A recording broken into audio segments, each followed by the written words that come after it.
नमस्कार मंडळी, मी आहे अमृता आणि माझ्या ब्लॉगमध्ये तुमचं खूप खूप स्वागत आहे। तुमचा दिवस खूप छान जाओ आणि हीच माझी स्वामीचरणी प्रार्थना।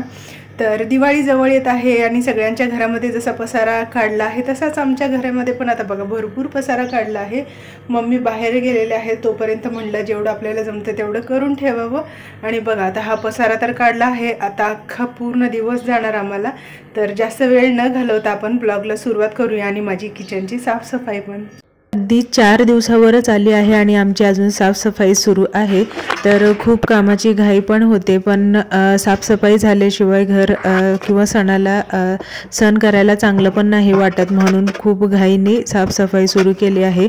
आता फक्त शेवटचा टप्पा आहे म्हणजे किचन आमचं शेवटी असतं एकदम।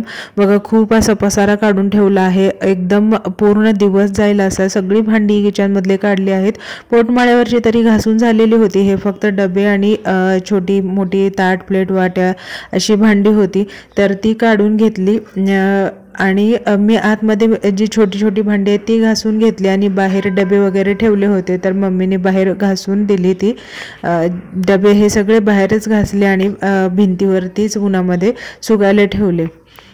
एवढा सगळा पसारा बघून ना खरं असं वाटत होते कधी उरकतोय, पण एक एक करून केलं ना, न कंटाळता किंवा एकदम टेन्शन न घेता केलं ना खरंच व्यवस्थित कामं होतात।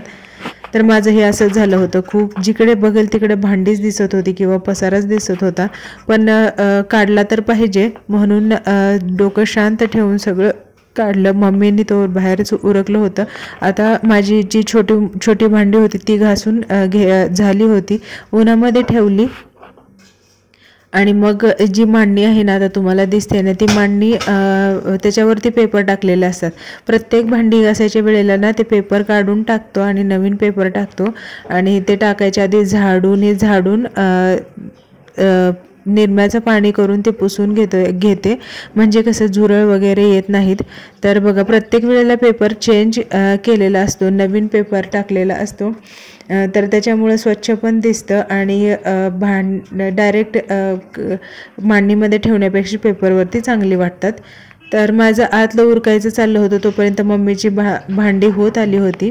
तर बघा अशी उन्हामध्ये भिंतीवरच भांडी सुकायला ठेवली होती। उन्हामध्ये ठेवले ना तर भांडी एकदम अशी व्यवस्थित सुकतात आणि एक चमक येते भांड्यांना, त्यामुळे एकदम स्वच्छ दिसतात। तर आता मांडणी राहिली होती, खरं तर मांडणी घासायला बराच वेळ लागतो आणि ती हाताला कट होते, त्याच्यामुळे सगळं व्यवस्थित घासायला लागते। भांडी घासून पण आता गणपतीच्या टायमिंगला घासली होती, गौरी गणपती यायच्या टायमिंगला, तरी पण किचनमध्ये असल्यामुळे तेलकट हे होतातच भांडी, त्यामुळे ना व्यवस्थित घासावी लागतात।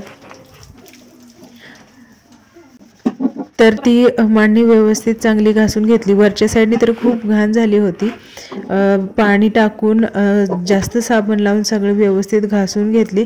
आणि रेयांची बघा मध्येच लुडबुड चालू होती, कारण त्याला करायचं होतं म्हणजे मी जशी मांडणी घासते किंवा धुते पाणी ओतून तशी त्याला धुवायची होती, पण मी त्याला सांगत होते की नको हे करू, कट होईल किंवा कपडे ओले होतील, तर तो ऐकतच नव्हता। तर बरीच कामं झाली होती आमची आणि आता आम्हाला बाहेर जायचं होतं आणि बाहेर गेल्यानंतर बघा खूप अशी गर्दी होती। म्हटलं दिवाळीच्या काय डेकोरेशनचं सामान हे आलेलं आहे तर काय घ्यायचं ते बघूया। तर गेलो मार्केटमध्ये, खूप गर्दी असल्यामुळे तिथला काही व्हिडिओ काढला नाही, पण ती आणि जे आणलेलं आहे ना ते तुमच्यासोबत मी नंतर शेअर करेल दुसऱ्या व्हिडिओमध्ये। आता यांच्या बड्डेचं सेलिब्रेशन आहे, तर चला सेलिब्रेशनला तुम्ही पण या। आम्ही दोघींनी औक्षण केलं आणि घरच्या घरी सिंपल असा बर्थडे सेलिब्रेशन केलं।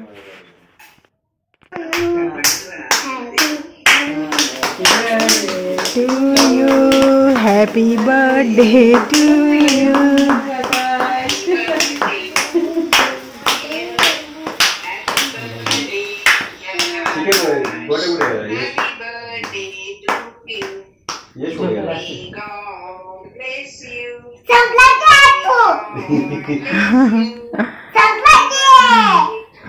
अरे केक कट करायचं राहिला ना, आज कधी करणार?